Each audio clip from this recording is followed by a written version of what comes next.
E siamo nuovamente in studio per parlare, per lo spazio con la CGIL, per parlare di uno degli argomenti che sta più a cuore ai cittadini, che sono le pensioni. Sentiremo quali sono le novità, se ce ne sono, insieme a Lucia Celi, patronato Inca di Treviso. Intanto buongiorno. E Mauro Visentini della CGIL di Treviso. Buongiorno. Partiamo subito ci sono in realtà delle novità? Sì, perché ci sono la gente novità. dice, ma ci sono delle novità, magari sì. E le novità possono essere buone o cattive, esatto. Purtroppo. Perciò sì, le novità ci sono anche importanti per molti aspetti. Allora, le novità nell'immediato che riguardano il 2026 è diciamo un bel colpo di spugna in tutte quelle che erano le possibilità di accedere alla pensione con diciamo qualche agevolazione. Faccio per esempio l'esempio di opzione donna, anche se era col tempo diventata sempre più difficile da utilizzare per i vincoli che prevedeva. Le varie pensioni con le quote non esistono più. L'unica norma di accompagnamento a una pensione di vecchiaia, che andrà sempre più verso i 68 anni, resta l'APE sociale, che è stata rinnovata ancora per quest'anno. Poi non sapremo nulla per il 2027 perché viene rinnovata, non essendo una normativa strutturale, viene rinnovata di anno in anno in base alla finanziaria, se si decide di stabilizzare. Quindi le novità insomma non sono proprio positive, io no. Parlo per i cittadini ovviamente. No, purtroppo no, perché si prevede allora, come dicevo, qui dal 2026 non vengono rinnovate queste forme di accesso alla pensione come opzione donna e la pensione con le quote. E dal 2027 si vedrà un graduale aumento di quello che è il requisito da raggiungere per poter andare in pensione, sia per la pensione anticipata che per la pensione di vecchiaia. Ecco, Mauro Visentini, siamo veramente uno dei paesi che ha insomma un più alto... Purtroppo sì, perché anche in altri paesi dell'Europa dove possiamo fare, come dire, dei confronti, l'Italia è quel paese dove si raggiunge l'età pensionabile con la vecchiaia in un periodo molto più elevato di età anagrafica rispetto a Francia, Germania, eccetera. Per cui questo come dire, veniva mitigato e viene ancora mitigato un po' dall'anzianità, dall'ex anzianità, dalla vecchiaia anticipata, l'ex pensione di anzianità, però anche questa viene chiaramente sempre bombardata da nuovi aumenti di contribuzione e pertanto si allunga anche per quei lavoratori che hanno comunque fatto i 40 anni, i 41, i 42 anni di contributi, si allunga il tempo per andare in pensione, nonostante quello che ci avevano promesso anche nelle ultime campagne elettorali, l'abolizione della Fornero, quota 41, eccetera, eccetera. Tutto questo non c'è più e addirittura è peggiorato. Ecco, la mia domanda è, tutto questo perché? Perché alla fine si dà meno spazio ai giovani, costringendo poi il lavoratore anche ad un'età... È una conseguenza di fatto, perché se la nostra età lavorativa aumenta e avanza, ovviamente c'è sempre meno posto per l'inserimento dei giovani nel mondo del lavoro. Assolutamente sì, nel senso che anche quanto si sta dicendo ora che è aumentato, come dire, è aumentata la platea dei lavoratori, questo è dovuto non all'ingresso dei giovani che purtroppo più che entrare nel mercato del lavoro in Italia escono e vanno all'estero, è la permanenza dei lavoratori anziani dentro i luoghi di lavoro perché non raggiungono il requisito per andare in pensione. La mia domanda è: qual è il beneficio? Intanto volevo dire ai cittadini che se vogliono fare delle domande lo vedete il numero in sovraimpressione, ma qual è il beneficio di questo? Il perché aumentare sempre di più l'età pensionabile dando meno spazio poi ai giovani, che poi insomma si parla di fuga all'estero, ma insomma qualche motivo evidentemente c'è. Il beneficio si fa fatica a ricercarlo, nel senso che sì, si risparmia perché non pago la pensione a chi potrebbe andare in pensione, però non sto costruendo nulla per il futuro, anzi mi sto mangiando la possibilità di avere degli ingressi che entrano nel mondo del lavoro, che si qualificano e che rimangono qua, versano i contributi, pagano le tasse e vivono in Italia e riducendo a tiro medio-lungo, come dire, un paese di anziani e anche con poca possibilità di essere accuditi.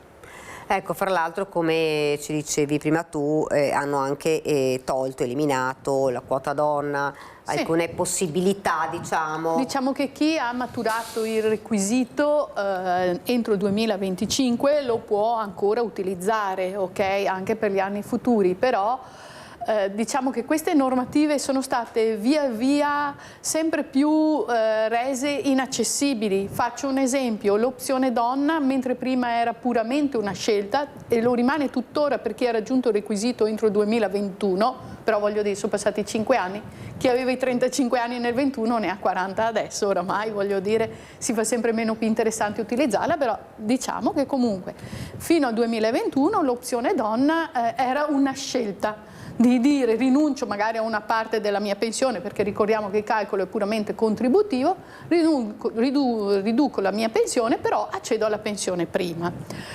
Dal 2022 invece, oltre a un innalzamento del limite di età da utilizzare per accedere alla pensione, bisognava anche avere delle particolari caratteristiche: essere caregiver, essere invalide oltre il 74%, essere inoccupate, oltretutto non disoccupate, ma inoccupate a seguito di licenziamento per procedure di riduzione del personale, oppure far parte della platea dei lavori cosiddetti gravosi o usuranti.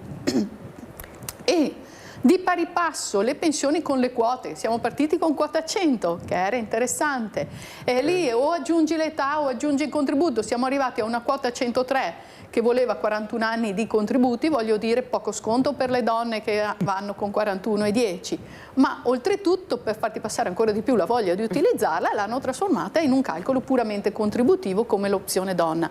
Perciò abbiamo visto una riduzione delle domande in maniera, vorrei dire, drastica.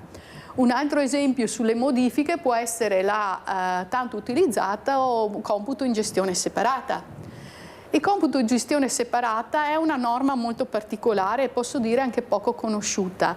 Con il computo in gestione separata, una persona che ha una posizione in gestione separata all'età di 64 anni poteva accedere alla pensione con un calcolo contributivo, ma voglio dire 3 anni prima rispetto a una pensione di vecchiaia. Ovviamente ci sono dei requisiti da rispettare, come un importo minimo che quest'anno era di 1.603 euro. Per diciamo bloccare anche l'utilizzo di questa norma qua, è stato messo un limite massimo di erogazione mensile che è di 3.000 euro lordi, e una buona platea di persone che la utilizzavano non la utilizzano più, perché non è più vantaggiosa, perché per 3 anni fino ai 67 anni si vedrebbero magari l'assegno decurtato. Perciò dico, si è andato progressivamente nel stringere sempre di più la cinghia e nel impedire alle persone quelli che potevano essere degli accessi alla pensione agevolati rispetto ai 41,10 per le donne più 3 mesi di finestra, 42,10 per gli uomini più 3 mesi di finestra. Teniamo presente che oltretutto negli enti locali anche le finestre sono state allungate e arriveranno dal 2028, solo i dipendenti degli enti locali avranno finestre di 9 mesi e non 3 come il resto dei lavoratori. Ci sono delle novità per quanto riguarda invece le persone con disabilità? Allora, diciamo che una novità importante che merita un approfondimento proprio anche a tema, voglio dire, è tutta la riforma della disabilità. La riforma della disabilità, partita nel 25, progressivamente riguarderà sempre più comuni. Diciamo che la prima provincia in via sperimentale della nostra zona è stata Vicenza, e entreremo anche noi a Treviso e Venezia in questa fase sperimentale dal 1° di marzo, voglio dire 1° di marzo e dopo domani. Certo. Fondamentale da dire che chi è andato dal medico di base e si è fatto fare il certificato medico per uso invalidità civile, quel certificato medico deve essere utilizzato entro pochi giorni, perché dopo il 28 febbraio quel certificato medico lì non avrà più nessun valore e la persona avrà speso i soldi per farlo, per buttarlo via. Okay? Perciò chi ce l'ha a casa deve utilizzarlo a breve, anche perché gli uffici come il nostro, vuoi un intoppo del sito dell'INPS che non funziona, difficilmente ti prendi in carico una domanda il 28 febbraio, voglio dire. Boh. Cos'è che cambia? Cambia, allora l'idea, possiamo dire che l'idea è interessante, l'idea è, come si dice, anche ambiziosa, ok? La riforma della disabilità vuol mettere al centro il disabile, ma non strettamente nella disabilità, ma in quello che è la sua vita quotidiana con la disabilità e focalizzare di più l'attenzione su quelle che sono le esigenze del disabile. Nel concreto il problema è grosso, perché nel concreto le persone, gli addetti, mentre prima una persona andava al medico di base, il medico di base redigeva il certificato medico C, medico certificatore, faceva il certificato medico e poi ci si rivolgeva a un ente di patronato che per i non iscritti, chi faceva domanda della legge 104 dava un piccolo compenso, mi pare di 20 euro così, e faceva la sua domanda, sì che pagava il certificato, il costo che il medico chiedeva, solitamente 60 euro, e faceva la sua domanda di pensione, di invalidità civile. Adesso viene tutto messo in capo al medico certificatore. Perché dico certificatore e non medico di base? Perché i medici di base non è detto che saranno medici certificatori. Adesso il medico... Quindi si complica anche di più. Si complica, è vero che la persona fa un unico passaggio, però è altresì vero che al medico di base per fare la domanda non ci impiega più il tempo del certificato medico, che possono essere i 20 minuti o la mezz'ora che è, ma deve fare anche tutta la parte amministrativa, e la parte amministrativa abbiamo valutato che porterà al medico un impegno di 1 ora e mezza, 1 ora e 40 per domanda. Sappiamo benissimo in che condizioni lavorano i nostri medici di base, perciò lì... Sono sempre meno. Cosa si rischia? Si rischia che ci saranno aperture di uffici come per la sanità, di uffici che metteranno lì i medici che fanno solo quello, ovviamente non sono medici che conoscono tutte le tue patologie a fondo, perché il certificato medico fatto dal medico di base aveva valore perché il medico di base, conoscendo il suo paziente, sapeva valorizzare e far valutare un po' tutte le patologie, no? E sì che succederà anche questo, ovviamente anche noi come sindacato, per contrastare quelle che potrebbero essere richieste inadeguate di costi per fare le domande, ci stiamo attivando con dei medici certificatori che avranno dei prezzi ovviamente adeguati alla nostra utenza, no? Ma restando tutto in capo ai medici certificatori, la domanda si parla che avrà costi che vanno dai 300 euro in su. È una situazione sempre più complicata. Sì, è il gioco. Che non vede una luce. No, è il gioco delle tre carte. Siccome devo trovare il sistema per non erogare il servizio, per erogarlo il più tardi possibile, nel minor come dire, importo possibile, metto tutta una serie di paletti che tra l'altro vanno anche contro quanto c'è stabilito nella Costituzione, nel senso che la Costituzione dice che bisognerebbe rimuovere quelle barriere che creano disparità fra i cittadini. Qua si sta mettendo, come dire, fra i cittadini proprio la barriera economica, nel senso c'è chi potrà magari permettersi la visita dal medico che gli certifica, chi invece non può permettersi neanche quella, tanto sappiamo che già tanti milioni di cittadini in Italia stanno riducendo o addirittura hanno scelto di non curarsi per non affrontare la spesa. Se aggiungiamo ancora un'altra spesa, le difficoltà per le persone ovviamente meno protette saranno ancora maggiori, e ovviamente costruiremo proprio una società di poveri, di disgraziati, e dall'altra parte chi si può permettere tutto o quasi tutto. E questo quindi cosa porterà alla fine? Porterà alla fine che i problemi di una società non vengono risolti se non dalla capacità economica delle persone oppure dalla carità del prossimo, e credo che questa non sia una società che faccia piacere a nessuno. Abbiamo parlato delle pensioni per le persone disabili.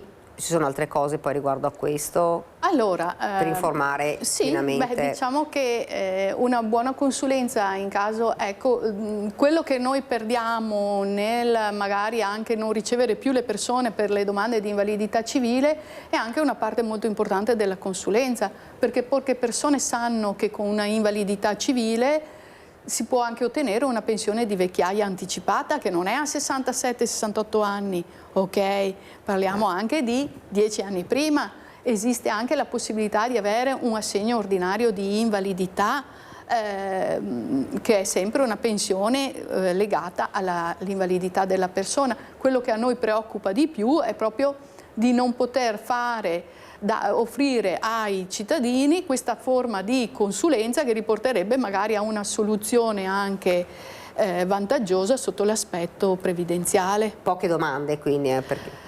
Allora, poche domande, diciamo, sì, è vero, c'è poca informazione perché l'invalidità civile, essendo una prestazione slegata ai contributi che una persona ha, quando fai il certificato medico, hai fatto il certificato medico. Un passo in più invece sono un po' tutte quelle forme di tutela legate ai contributi che una persona può avere, come dicevo prima una vecchiaia anticipata o un assegno ordinario di invalidità che può essere attivato assieme all'invalidità civile. Cosa si può fare quindi di più? Nel senso che stiamo andando sempre in una strada, insomma... È importante che il cittadino cerchi di tenersi sempre informato, che faccia una verifica della propria posizione assicurativa, chiamare i patronati anche in occasione di situazioni, diciamo, di difficoltà, di salute, eccetera, che non perdano l'abitudine di venire a chiedere cosa altro ci può essere oltre all'invalidità civile. Sono meno persone che vengono da voi per chiedere, ormai si stanno rassegnando. No, paradossalmente sono sempre di più. Sempre di più. Nel senso che quando mancano le certezze chiedono. uno le cerca, chiede, certo. E ovviamente trova, fortunatamente per quanto ci riguarda nel nostro caso, anche delle persone attente e preparate che sanno entrare anche nel merito e anche sono preparate a fare la domanda in più, nel senso quando vedono una situazione chiedono ma questa cosa l'hai fatta, ma potremmo fare anche quest'altra domanda o questa richiesta del bonus piuttosto che altro. È ovvio che però se a monte si restringe, come dire, la possibilità di andare incontro alle esigenze dei cittadini e, ripeto, di una società che purtroppo sta sempre più invecchiando e ha sempre più necessità di trovare delle soluzioni anche di accudimento, e questo è un problema e che prima o dopo ci dovrà costringere a fare i conti con la società che abbiamo o che hanno costruito in questa fase.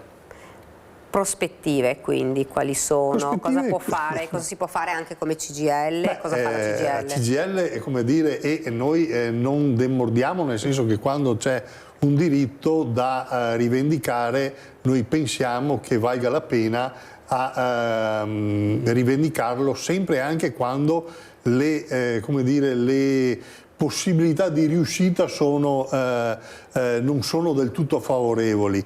È chiaro che questo comporta, come dire, la conoscenza fra i cittadini, perché la CGIL non è una cosa astratta. La CGIL è un'organizzazione fatta di cittadini, di lavoratori, di pensionati che condividono alcuni obiettivi, che sono obiettivi fondamentali, quello di migliorare la propria condizione e nel luogo del lavoro ma anche nella società, e per far questo chiaramente c'è la necessità di capire, conoscere e soprattutto di fare una battaglia che sia una battaglia collettiva, assieme, di condividere anche, come dire, il percorso per arrivare a quelle conquiste. D'altra parte la storia ci insegna che quando i lavoratori sono stati assieme hanno portato a casa quelle risposte a cui come dire, chiedevano magari da tempo e hanno migliorato le loro condizioni.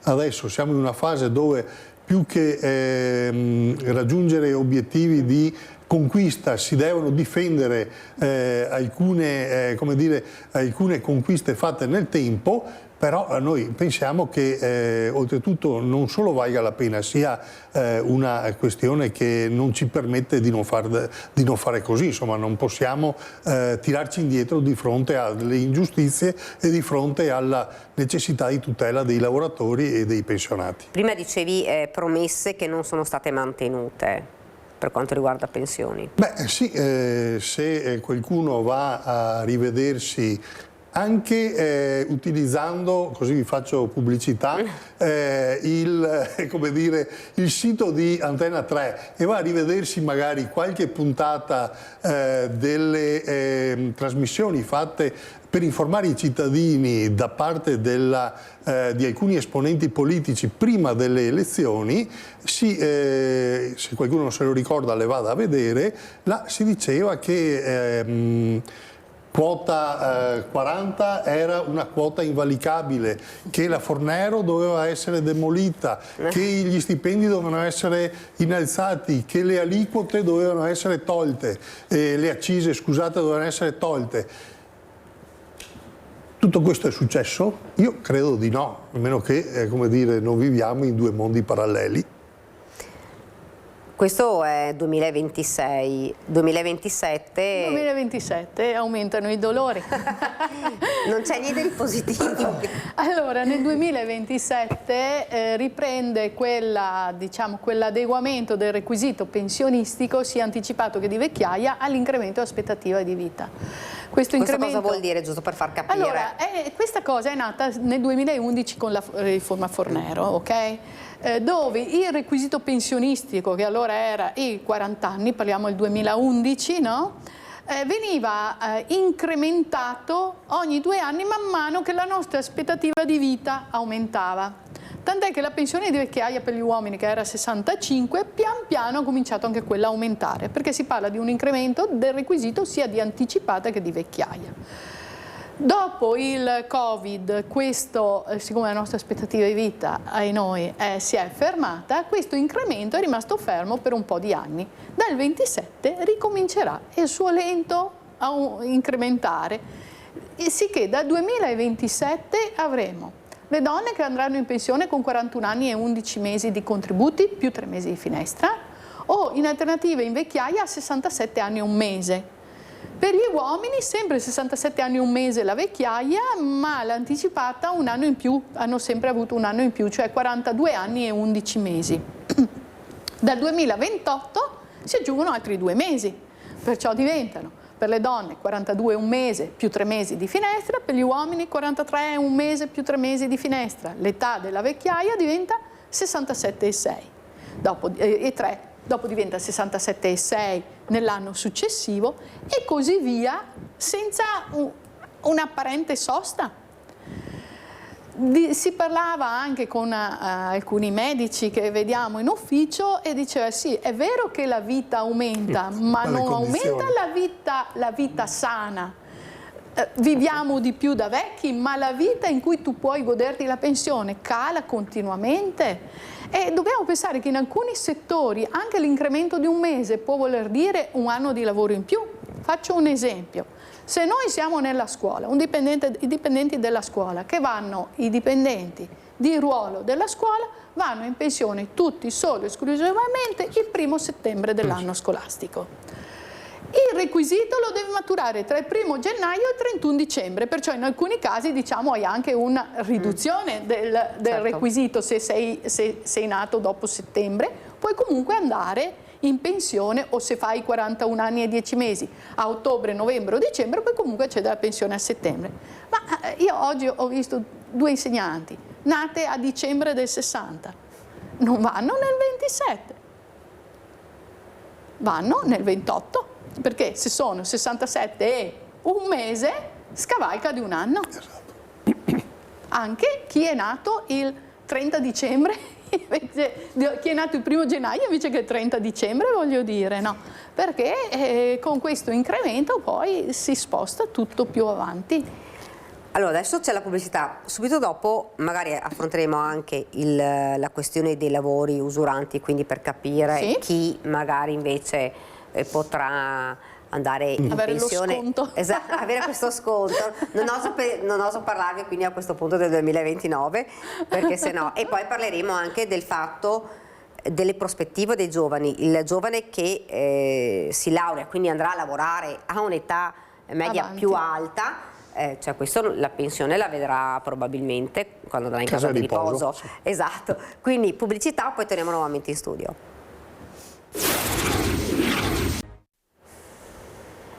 E siamo tornati nuovamente in studio per parlare assieme alla CGIL di pensioni. Abbiamo una telefonata, buongiorno.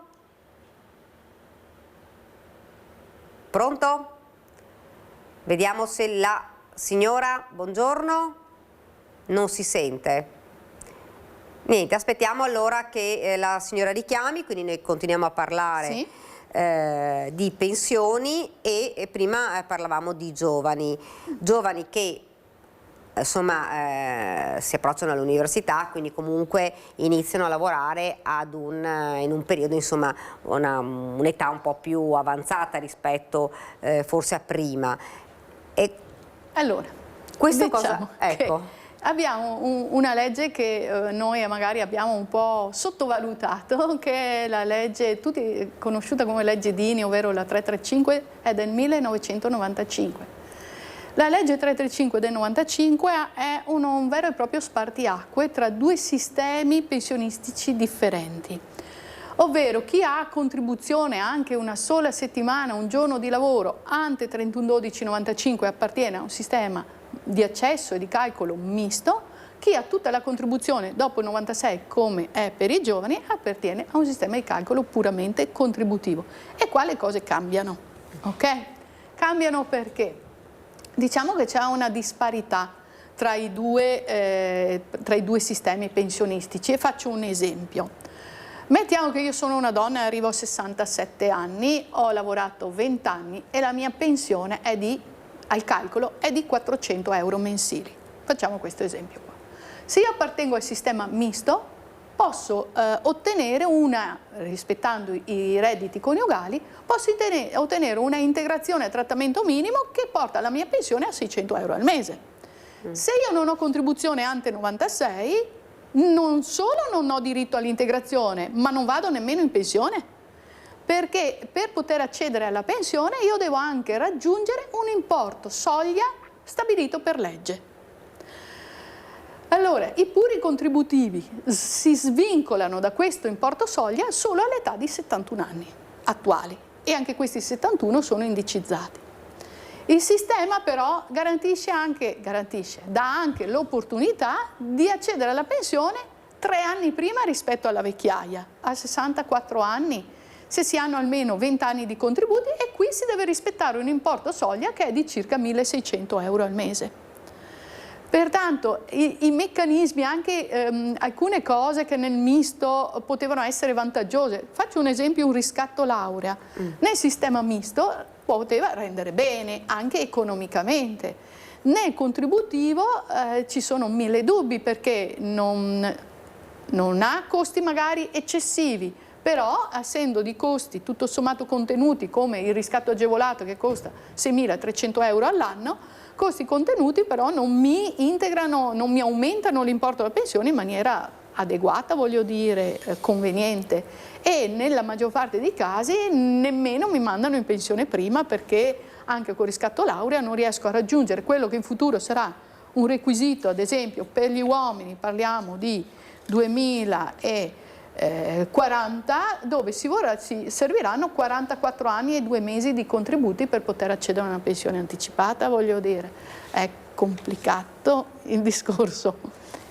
Quindi qual è il futuro per i giovani a questo punto? Il futuro per i giovani è un futuro abbastanza fosco, nel senso che non possiamo pensare di caricare in maniera lineare come dire, trattamento pensionistico utilizzando dei sistemi che non tengono conto di alcune questioni, ad esempio i buchi contributivi, ad esempio la messa assieme dei vari sistemi di contribuzione e soprattutto che metta nelle condizioni, perché il rischio è questo alla lunga, che non sia più conveniente versare i contributi, perché se alla fine devo lavorare tanto e la mia pensione alla fine dopo aver lavorato tanto è talmente esigua che come dire, non mi serve neanche per sopravvivere, a questo punto rinuncio di versare i contributi e si entra nel Far West. Tutto là.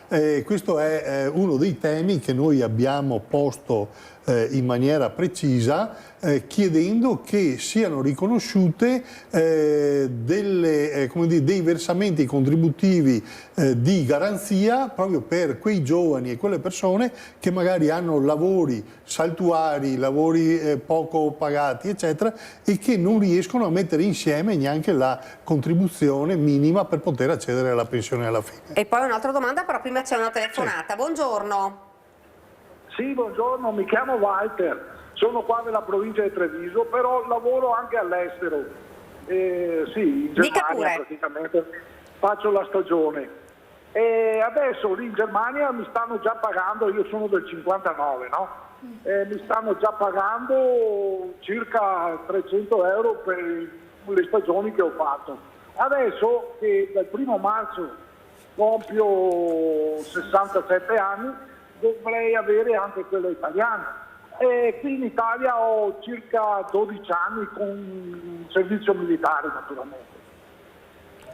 Allora, ecco. L'importante è che con i paesi esteri ci sono delle convenzioni internazionali, intanto con tutti i paesi europei e anche con i principali paesi di emigrazione storica, diciamoci, che è anche tutto Sud America, Brasile, Venezuela, Stati Uniti, Australia. L'importante è che nella somma lei abbia i 20 anni di contributi. Poi ogni Stato paga la sua parte. La Germania le sta già pagando la pensione maturata in Germania e l'Italia pagherà la quota italiana. Diciamo che si è un po' invertita la rotta. Io mi ricordo, sono più di 20 anni che faccio questo lavoro, più di 26 anche, e mi ricordo che una volta le persone venivano, prima gli facevi la pensione vecchiaia italiana e poi tornavano per quella estera. Adesso è il contrario, prima si prende quella estera e poi si fa la pensione italiana, perché l'età della vecchiaia italiana è più alta rispetto agli altri paesi. Ed è quello che dicevamo prima. È quello che dicevamo prima.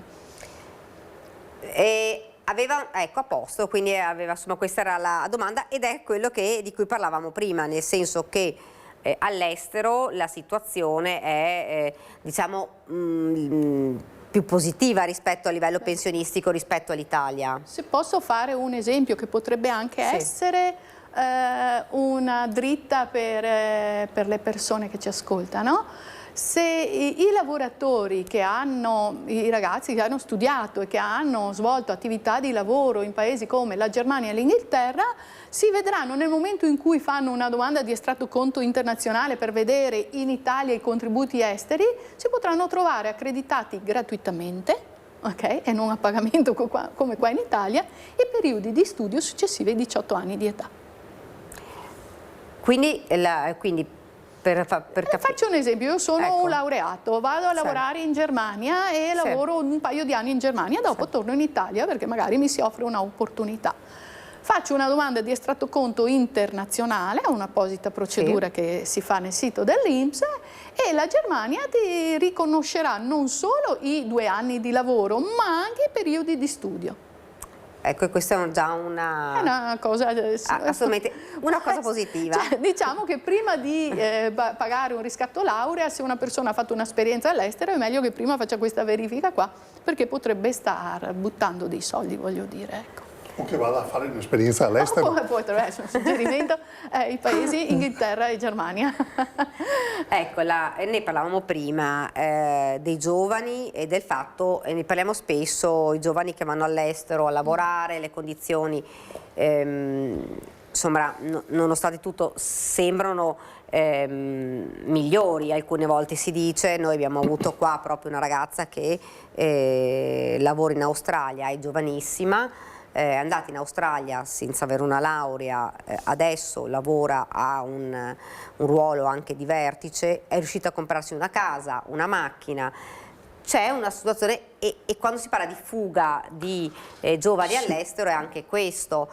Se poi a questo aggiungiamo che se si lavora in Italia poi si va in pensione, ormai come dicevamo prima, quando si è in casa di riposo, questo davvero rischia di far fuggire ancora di più i nostri giovani all'estero. Certo, oltre a questo, come dire, uno va all'estero o perché gli piace viaggiare, e allora quella è una categoria che non inciderà né prima né dopo, o perché trova condizioni di lavoro e di vita migliori, nel senso che le buste paga sono migliori, il periodo di lavoro, i tempi di lavoro sono diversi, i servizi ai cittadini sono diversi, gli asili nido, le scuole, i doposcuola, come dire, i contributi per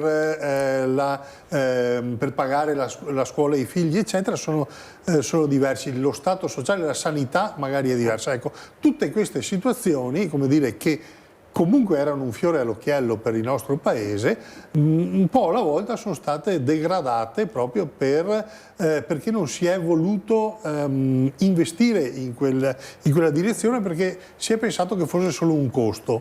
E invece non è così, perché tutti lo sanno che quando hanno un bene, se gli vengono fatte le manutenzioni e vengono come dire, sistemate le cose, il bene dura e continua ad avere un valore. Se invece lo lasci andare e magari quando c'è qualche rottura, qualcosa, neanche la tamponi, a quel punto il bene non vale più nulla e pertanto i lavoratori, i cittadini pensano di andare da un'altra parte. Allora, c'è un'altra telefonata, buongiorno.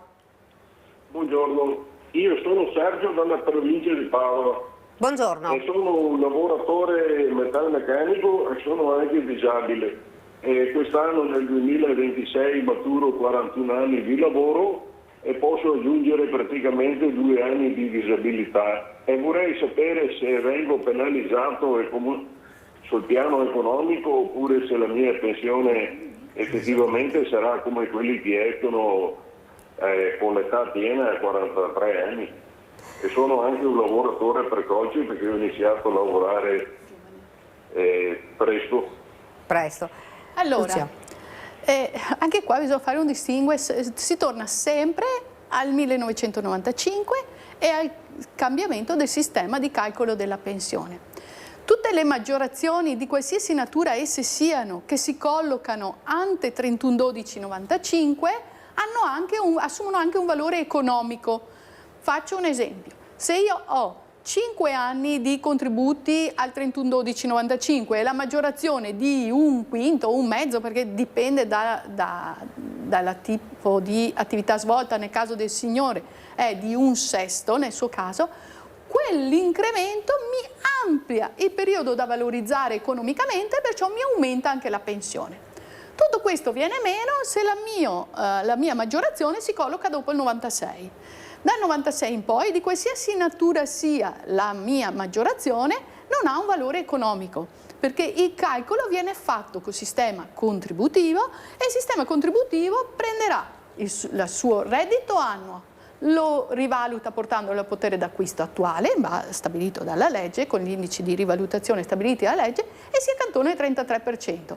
Che in quell'anno di reddito una persona abbia la maggiorazione di un mezzo, un terzo, un quinto, questa maggiorazione non cambia il mio reddito percepito, perciò la mia pensione non avrà un riscontro positivo. Potrò andare in pensione prima, ma non avrò un corrispettivo, diciamo 43 anni di contributi, ma la mia pensione sarà con 41 anni di contributi. Questo vale anche per, faccio l'esempio, per le forze dell'ordine, carabinieri, polizia, comparto sicurezza. Questi signori hanno un riconoscimento di 1 anno ogni 5 anni di servizio, massimo 5 anni. Teniamo presente che i giovani coloro che queste maggiorazioni ce le hanno tutte dopo il 96, di questi 5 anni di maggiorazione non porteranno a casa un centesimo, perciò avranno un accesso alla pensione presto, perché hanno questi 5 anni di buono, ma con una pensione che non è adeguata al costo della vita. Se teniamo presente che a parità di versamenti un calcolo retributivo, perché abbiamo il sistema retributivo che era per chi aveva almeno 18 anni di contributi a 31-12-95, il misto per chi ha contribuzione ante 95 ma sono meno di 18 anni e il puro contributivo. Allora, fatto 100, il retributivo porta a casa una pensione molto simile allo stipendio. Il misto dipende da quanto misto è, ma un 80% se lo porta a casa. Teniamo presente che rispetto a un retributivo, un puro contributivo ha una decurtazione che va dal 40% in su. Ed è importantissimo che i giovani gli si chiede un ulteriore sacrificio, cioè bisogna essere previdenti, ovvero bisogna farsi un pilastro aggiuntivo. Il pilastro aggiuntivo noi consigliamo sempre quello di categoria, perché oramai un po' tutti i lavoratori hanno il fondo di categoria. E perché consigliamo quello di categoria? Perché quello di categoria è un fondo creato dai lavoratori per i lavoratori. Alle spalle non c'è un'assicurazione, una banca che può avere a cuore il mio interesse, ma magari principalmente il proprio, voglio dire, no? Il fondo di categoria è un fondo dove il lavoratore mette il suo TFS, e questo è il sacrificio, perché un lavoratore va in pensione adesso, ha il suo TFS, e i giovani dovranno pensare al proprio TFS, a destinarlo alla previdenza complementare. Allora metti la buona uscita, il TFS, metti una quota tu lavoratore, e quello che è vantaggioso è che dalla contrattazione in questi anni si è portato a casa anche che il datore di lavoro deve mettere una quota nel mio fondo previdenziale di categoria, e questa quota non la recuperi in nessun modo se non fai l'adesione a un fondo complementare. Ok? Questo è importantissimo. E questo, insomma, forse questo in pochi lo sanno ancora. Allora, diciamo che quest'anno i neoassunti sono obbligati a fare una scelta, o lasciarlo in azienda, e molti pensano che sia più sicuro in azienda. E io posso dire che il fondo di categoria io ce l'ho dal 1998, tra i primi fondi, perché a suo tempo lavoravo nel settore metalmeccanico, e i metalmeccanici, come succede spesso, sono sempre un passo avanti, voglio dire. Io ho aderito al mio fondo complementare e posso dire che prima in azienda e adesso, dove lavoro adesso alla CGIL, io ho nel mio gruzzoletto che ho da parte per il mio fondo di categoria, ho una buona fetta del mio patrimonio, ce l'ho perché il mio datore ha dovuto versare, il mio datore di lavoro ha dovuto versare la sua quota. Non sottovalutiamo queste cose, perché se anche solo... E di quanto è la quota? Ma dipende dallo stipendio. Però se noi facciamo 50 euro al mese, voglio dire 50 euro al mese, 12 mesi sono 600 euro all'anno, 10 anni sono 6.000 euro, penso che non diano fastidio a nessuno. Assolutamente. Ecco, tornando invece appunto ai giovani... Sì, tornando ai giovani, l'altro aspetto è che io posso accedere anche come dire, al secondo pilastro nel momento in cui so che ho una continuità di contribuzione, ma se oggi sono dipendente di un'azienda metalmeccanica per 2 mesi, domani vado a lavorare al supermercato perché si è interrotto quel contratto e ho trovato dall'altra parte, o sono a casa, dopodomani faccio il concorso e vado alle poste e mi assumono per 3 mesi per la stagione estiva e dopo ritorno in un'altra azienda magari del settore tessile, a quel punto il problema è quando è che riesco ad iscrivermi al fondo, perché nel frattempo quel TFR che io maturo lo utilizzo per coprire quei buchi di attesa tra magari un impiego e un altro, perché non è che esco da una porta e ne entro da un'altra in automatico, magari una settimana, 10 giorni, 3 settimane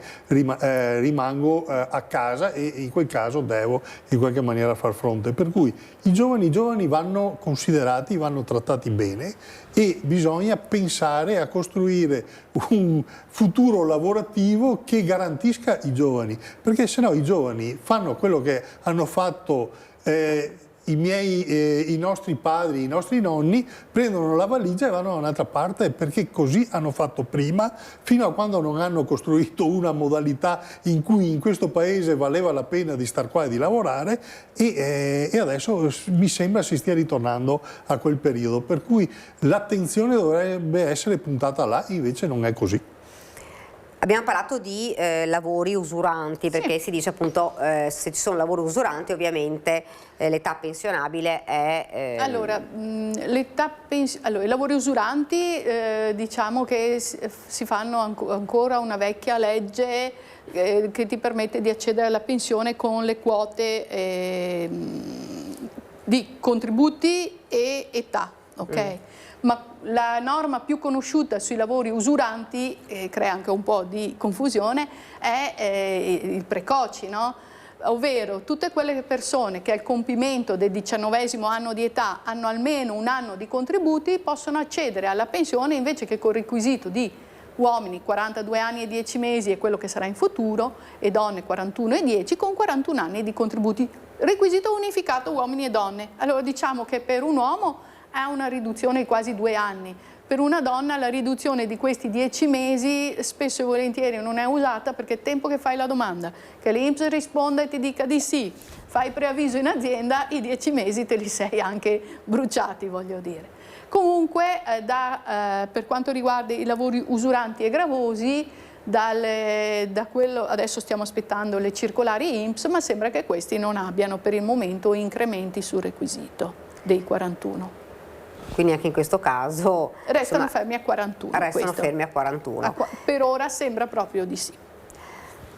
E vorrei vedere un settantenne sopra il tetto o a fare asfalto o a fare la maestra dentro a un asilo con una ventina di marmocchi, vorrei vedere.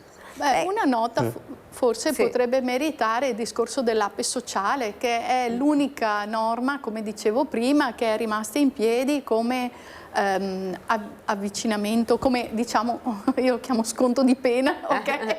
Vabbè, che ti permette di accedere alla pensione prima dei 67 anni o coi 41 e 10. L'APE sociale è questa sorta di, è un misto tra pensione e disoccupazione, perché viene pagata per 12 mesi, ha un importo massimo erogabile di 1.300, adesso 1.500 adesso euro lordi al mese. E, come dicevo, non ha la 13ª ed è un accompagnamento tra i 63 anni e 5 mesi e i 67, quello che sarà di requisito. Chi può? Non tutti possono accedere. Perché c'era un po' l'indico allora, anche su questo. Ci sono dei requisiti minimi negli anni, che sono i 30 anni per chi fa caregiver, assistenza, e 36 anni invece per chi fa un lavoro gravoso usurante, che lo trovo una contraddizione, però la norma così è. Allora, a fronte di questi requisiti minimi, l'età minima è stata portata a 63 anni e 5 mesi, prima era 63. Per poter utilizzare la norma bisogna fare un'apposita richiesta all'INPS di certificazione del requisito per accesso all'APE sociale, e diciamo che nei lavori usuranti sono quelli storici, catena montaggio, macchinari pesanti, eccetera, però nei lavori gravosi ci sono anche gli addetti all'assistenza delle persone non autosufficienti, ci sono le insegnanti di scuola primaria, ci sono le addette linea montaggio è usurante, ma ci sono i lavori, gli infermieri comandati a turno. Insomma, la platea può essere anche ampia. Ad esempio nelle aziende, anche nel settore metalmeccanico, i magazzinieri sì, gli operai no, ma insomma dopo lì, caso per caso bisogna analizzare qual è la situazione. Ecco, prima di chiudere, che dopo siamo quasi al termine, prospettive e speranze che in qualche maniera si possa fare un cambio di marcia rispetto, insomma, a quello che sta succedendo ora, nel senso che una persona davvero, come dicevamo prima, rischia di andare in pensione quando è già in casa di riposo. Ci potrà essere? Ci sperate? Ma io credo che saremo obbligati, nel senso che se vogliamo mantenere un mercato del lavoro efficiente ed efficace saremo obbligati ad andare in una direzione dove si scambiano, come dire, il personale nei luoghi di lavoro. Dall'altra parte, per far questo è necessario trovare le risorse, perché non è che lo si fa o lo si è fatto in alcuni casi per dispetto, lo si è fatto perché il sistema deve stare in piedi. E ovviamente se il sistema non sta più in piedi con tanti pensionati e tanti lavoratori che mantengono i pensionati, perché il nostro sistema è un sistema come dire, che si basa su una convenzione, cioè io pago i contributi adesso che servono per pagare la pensione ai pensionati che sono oggi in pensione. Domani, quando io andrò in pensione, ci saranno altri che pagheranno i contributi per il sottoscritto. E questo funziona e si regge nel momento in cui ho pochi pensionati rispetto ai lavoratori, alla platea dei lavoratori. Nel momento in cui questa platea diventa sempre meno e per fortuna si vive sempre di più, i pensionati aumentano sempre di più, a un certo punto il sistema non regge. Ma se il sistema non regge non è che, come dire, devo far passare la logica che allora non si va più in pensione, perché il sistema non reggerebbe comunque. Bisogna trovare altre risorse da allocare per sostenere questo tipo di situazione. Tant'è vero che noi diciamo da tempo la pensione sociale o la pensione da invalidità eccetera non puoi pescare nel versamento dell'INPS, ma devi pescarlo nella, come dire, nella gestione comune delle risorse, nella tassazione comune. Perché? Perché è come dire, un intervento che fa tutta la società, non fa soltanto chi è iscritto o chi è versato all'INPS deve fare questo tipo di solidarietà. Noi ci aspettiamo e speriamo insomma in un cambio di marcia rispetto alle novità purtroppo delle pensioni che, come avete sentito, più vanno avanti e più insomma... E dopo, scusami, dobbiamo anche ricordarci che chi ce l'ha già promesso una volta e non lo ha fatto, è meglio che non gli facciamo fare un altro giro. Che rischiamo di peggiorare. Che non lo promuoviamo. No. Allora, siamo arrivati davvero al termine. Io ringrazio Lucia Celi per essere stata con noi, anche Mauro Visentin, grazie. Ovviamente torneremo a parlare ancora di pensioni. Ringrazio i registi Alessandro Granziera e Edoardo Paris che ci hanno seguito fin qua. L'appuntamento per la prima edizione è per domani. Grazie davvero per averci seguito e arrivederci.